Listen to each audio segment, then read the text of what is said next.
दीवार के पीछे की खबर नहीं। उम्मत तो 63 साल जिंदगी बसर करके आज मुर्दा हो गए हैं। कुरान कहता है इन्ना का मैयतुम व इन्नहुम मैयतून। उनको तो किसी चीज का इल्म नहीं है।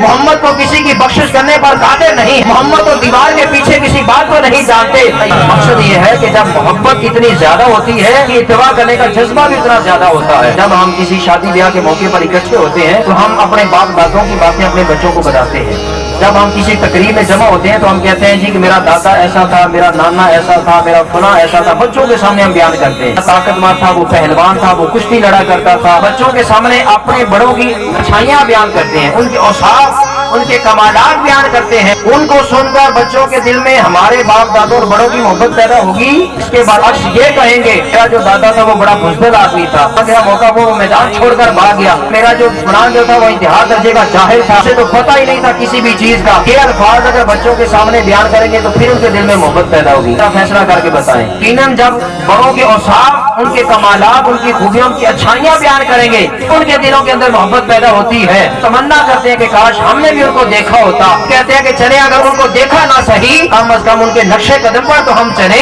हम भी उनकी आल औलाद हैं, हम भी उनकी नस्ल है। हम भी अपने बड़ों का नाम जिंदा रखने के लिए उसी डगर पर चलते हैं, उसी रास्ते पर चलते हैं। मेरे प्यारे सुनियों, मैं आपसे पूछना चाहता हूँ, मस्जिद के मेहराब में, इस मस्जिद की दरसगाह में या जिस मजलिस के वालिद और खतीब बयान करते हैं उम्मत को तो दीवार के पीछे की खबर नहीं। उम्मत तो 63 साल जिंदगी बसर करके आज मुर्दा हो गए हैं। कुरान कहता है इन्ना का मैयतुम व इन्नहुम मैयतून। उनको तो किसी चीज का इल्म नहीं है। मोहम्मद को किसी की बख्शिश करने पर कादिर नहीं। मोहम्मद तो दीवार के पीछे किसी बात को नहीं जानते। ईमान से बताइए, जिस दरसगाह में, जिस मस्जिद में, जिस मजलिस के अंदर रसूल अकरम सल्लल्लाहु अलैहि वसल्लम के अंदर इस तरह के नकाइस निकाले जाएंगे वाले बच्चे वहां अच्छे तैयार होंगे।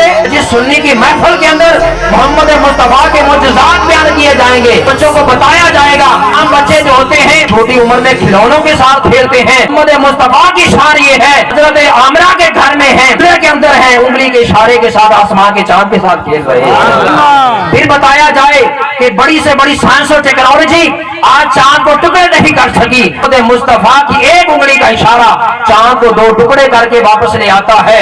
बच्चों को जब हजूर के मुजज़ात और खसाइस और शुमाइल सुनाएंगे तब जाकर ये सुन्नी आशिक रसूल पैदा होते हैं। सुन्नत व जमात मिलाद इसलिए करवाते हैं, हजूर के मुजज़ात, आपका अखलाक, आपका खूबसूरत किरदार, बेमिसाल बेमिसाल सूरत, हजूर सल्लल्लाहु अलैहि वसल्लम की आला तरीन जिंदगी इसलिए बयान की जाती है। हमारी ये नौखेज जो नर्सरी है, हमारे जो बच्चे हैं, इनके दिलों के अंदर मोहब्बत मुस्तफा का चिराग रोशन है।